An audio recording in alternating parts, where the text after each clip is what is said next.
Good morning, everybody, and thank you so much for coming here today and taking the time to listen to me. Most lawyers are very clever people, and they're all experts in whatever area of the law that they specialize in.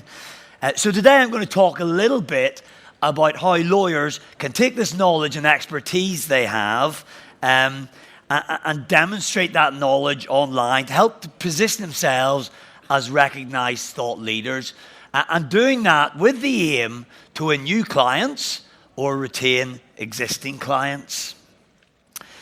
So as part of this, very quickly, I thought I'd tell you how I came to be standing up here today, because I'm not a lawyer and I've never worked at a law firm. So life's pretty busy at the moment. This is my crew at home who keep me busy when I'm not at work. This is my crew at work who keep me busy when I am at work. I'm going to tell you a little bit more about these people later on today. But with these people, since we launched Passle, we've been very fortunate to work with some of the biggest professional services firms in the world. I'm going to tell you a little bit about that today. So, as was mentioned already, I'm a marketeer with 15 to 20 years of marketing experience. I started at big blue chip companies like IBM and Diageo. And then I met these two brothers called Tom and Adam Elgar. And they worked for a company they launched called the Server-Side Group. And I'm going to tell you a little about them in a minute. And after we sold the Server-Side Group, we launched Passle. So, at Server-Side Group, I'm sure none of you have ever heard of it, but you might have seen with some banks like Barclays or RBS, you can put a picture of your dog or your baby or your kids or your friends on your bank card. So we came up with that idea. We built the software and technology that allowed people to do that. And we sold that to some of the world's biggest banks like Barclays, Wells Fargo, Chase, Capital One. And we were the world experts in how to put pictures on payment cards. We knew more than anyone else in the world about this incredibly tight niche where payment cards crossed with customization. So we decided that we were going to write insights and thought leadership demonstrating that we were the experts in this field we specialized in. And we weren't trying to talk to millions of people or even thousands of people. There were kind of 50 banks in the world that we wanted to communicate with. And at each of those banks, there were probably 3 or 4 job titles of people we wanted to influence. So we weren't trying to talk to 7 billion people. We were trying to talk to 200 people in the world. These are a couple of our experts here. This is Tom Elgar, and he's holding a giant picture of him and his brother Adam on camels, actually. But these were the type of people, these busy people, we wanted to start creating these expertise. And as I said, we were doing it not to speak to the world, but to educate our existing clients and to help win new clients. So it really was a key part of our business development strategy. So just looking at a bit of research, this is something that I was presented by Fujitsu. And what it's saying is that the way businesses buy from other businesses, or indeed the way consumers buy from businesses, has fundamentally changed over the last 20 years with the invention of the internet. And what this is saying is that 57% of a purchasing decision is done before someone even picks up the phone and speaks to your firm. So what is it you're saying during that part of the hidden buying process, and how are you influencing those potential clients? Do you understand their problems, their issues, so that when they are researching problems online, you're the firm that's starting to answer those questions for them? You're starting to establish yourselves as the experts. And this is what Fujitsu called the shift left. How do we as businesses shift left into this yellow arrow and be relevant to our potential clients earlier in this buying process? So, the best way to influence online is not by telling everyone you're an expert, but by demonstrating knowledge and expertise. And the best way to do that is through thought leadership. And law firms are typically very good at writing legal updates or legal guides, because you've got a big team of professional support lawyers who do this. Or you're often very good at doing white papers or a 20,000 word research piece, especially the bigger firms. because you can get your communications team to do this, or you can hire a PR agency to do it for you. But actually, this research by Edelman, the global B2B PR agency alongside LinkedIn, they looked at what makes for the most successful thought leadership. And it's all pretty obvious stuff. It's got to be relevant to your clients. It's got to be current, about the current industry trends. It's got to be about the industry you work in. Importantly, it's got to be digestible. So it's going to be really easy for someone to listen to or read. And finally, it's got to be delivered to them by a trusted source in your firm. And what's really interesting about these 5 characteristics is they don't so much resemble a white paper or a big research piece, which are kind of 20,000 words long, which aren't current, they're probably not digestible, and they probably haven't been delivered by a trustable source. These actually almost replicate a really good sales meeting. But the problem is, with busy lawyers, it's really, really hard to get them to write these regular, digestible, client-centric expert insights and then deliver them to the people that matter. Now, one other piece of research that Edelman do every year is they look at who is the most trusted voice in a firm you work with. And the number one thing right up on the left-hand side is a company's technical expert. And the great news for law firms is that you are stuffed full of company technical experts. So what this research is saying is that your clients want to hear from you, the lawyers. They don't want to hear from the communications team or receive a big branded piece of communication. They want it to come from the lawyers themselves. They want to hear your thoughts, your knowledge, what's important to them, and they want you to update them and start to fill in the gaps in their knowledge. And I think this all ties into authenticity. So this is a quote I love from Rupert Younger from the Oxford University Centre for Corporate Reputation. And he says, authenticity is at the heart of modern communications. And you cannot cheat authenticity.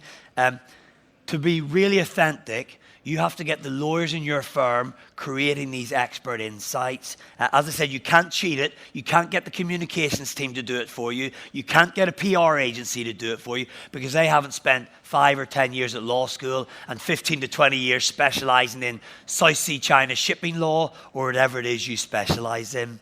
The one thing all law firms sell and market is the knowledge and brains within the experts in those organizations. But as I said, those experts are often too busy to engage in this process, or lawyers don't really see the value in doing it. But it doesn't have to be complicated. This is a little case study of one of the best lawyers I've ever seen at demonstrating knowledge and expertise on a regular basis. So Nicola Gooch, who was at Thomas Edgar, now at Irwin Mitchell, is a partner in the planning law team there. And she keeps it really, really simple. And she says, I've built all of this knowledge, but it's absolutely no use to me if it stays in my head. My clients, I need to use it to help solve my clients' problems. My insights help demystify the planning system and get my clients and other key contacts engaged in a slightly more interesting way. So as I say, she keeps it really simple. She doesn't write an insight every single day. She does it every 2 to 3 weeks, but she's always the first to react to a change in planning law and keep her clients updated in that. And by doing that consistently, she's helped establish herself as a key thought leader. Now, one other thing we've seen a lot of our law firms that we work with trying to do is podcasts. And again, I think the rise in the willingness to do podcasts again ties into this point around authenticity. Because if you can create a podcast that your clients or the general counsels you work with are listening to on the train, on the way into work in the morning, then that's a really, really powerful thing to be able to do. But many law firms are really kind of complicating this process. They think a podcast has to be 2 hours long. It has to be done in a professional studio. But we've seen with our clients like CMS and Deloitte Piper, they're starting to create these really short 2-minute digestible podcasts and then deliver them directly into the ears of their clients on a regular basis. Now, the other point I want to make is don't do it for the sake of it. So a lot of law firms, and we were the same kind of a service-side group, a lot of law firms create these insights for the sake of it. They think they want to fill their website with content. They maybe They think they just want to make their website look more dynamic. But if you can do it with the focus of educating your key clients and prospects, then the lawyers become much, much more engaged with this.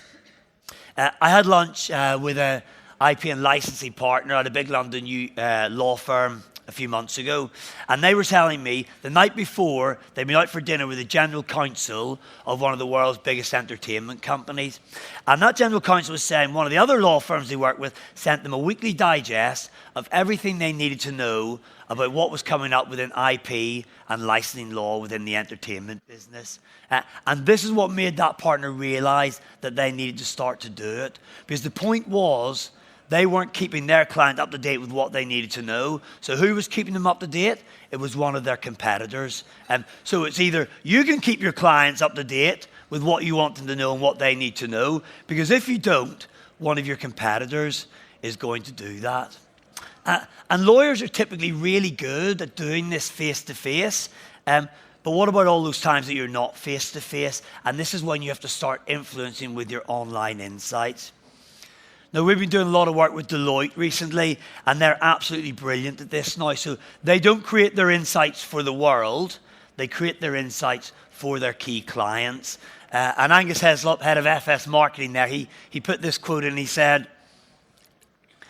we're now able to put the content pipeline over the top of the sales pipeline, plug it into the account teams, and really drive some decent account-based marketing. Now, there's quite a lot of marketing talk within that, but the point being, they don't create the insights hoping that someone's going to read it. They create the insight for specific clients, and the chances are if they create it for that client, it's going to be relevant for their other clients and for their other prospects as well.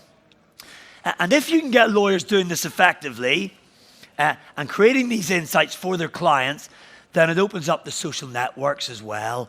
And we've seen with so many lawyers, for years lawyers have been told, you need to do LinkedIn, you need to do the social networks, you need to do Twitter. And typically a lawyer will go, they'll set up their LinkedIn account, they'll connect with their old law school pals, they'll maybe connect with some clients and things, and then they're not really sure what else to do with LinkedIn. They'll maybe look for a new job every couple of years, and that's about it. But if you can start getting your lawyers creating their own insights that are relevant to your clients, then they can start sharing that with their social networks. And if they start creating their insights and their colleagues start creating insights, you actually have something relevant that you want to go and share with your networks. Again, if I look back at Nicola Gooch, she creates those insights for her clients, but she'll also share them to LinkedIn because they probably are going to be relevant to other people as well. And by doing that, she says that sharing her insights is now responsible for 60% of her new business. So again, she's not doing it for the sake of it. She is always going to continue sharing these insights to LinkedIn because now it's directly linked to driving revenue and business outcomes for their business. And now is the time to do it. We do a big piece of research every year, and we've done it for the last 5 years, where we analyse the top 200 UK law firms and the insights they create, how well they're engaged in the social networks. And you can actually go to www.rankmyfirm.com and download a report, and you can get a customised report to see how your firm ranks against all of your competitors. So 5 years ago, lawyers were creating across the top 200 firms half an insight a year, so one insight every 2 years. That over 5 years has gone up to 1.2 insights per year, which is a 140% increase in lawyers creating insights. However, at 1.2 insights per year, it's kind of still pretty hopeless, and there's no way that that can do justice to the knowledge of all the very, very clever people in your organization. So now is the time, and the great news in the law industry is that the bar has been set so low by your competitors and peers that by starting to do this and doing it regularly, whether it's once a month or once every couple of weeks, you can very quickly start being seen as the go-to experts in your field. So very quickly, going back to Tom, holding the giant card of him and Adam on the camel, we had a plan to do this 8 or 9 years ago. We were going to write these insights, share them with our clients, and be seen as the go-to experts in payment card marketing. The problem was, Everyone started with lots of enthusiasm, and we all did it in January, but February came about, and nobody ever did it again because we were simply too busy doing our day jobs and contacting our clients and working with their clients on their complex issues that they had. So when we sold Server-Side Group, we were really disappointed that we'd failed in that task that we wanted to do because our clients would have loved it and they would have read it, and I think we would have won more business with it as well. So when we sold Server-Side Group in 2012 to a big French company in Gemalto, we thought, are there any other organizations that have this problem where they really struggle to get the key experts in their organization solving those problems? And it turns out that everyone we have talked to, from one-man bands to mid-tier law firms, all the way up to the Magic Circle law firms and the big four accountancy firms, have this exact same problem where they really struggle to get busy lawyers to sit down and write these insights. So we've spent the last 5 or 6 years helping to solve that problem, building software and a platform that makes it really easy for the busy experts at all these firms to create client-centric insights in under 10 minutes and then deliver them either to their website, their social networks, but most importantly, directly to their key clients. Many thanks indeed for taking the time to listen to me today, and have a wonderful rest of the day.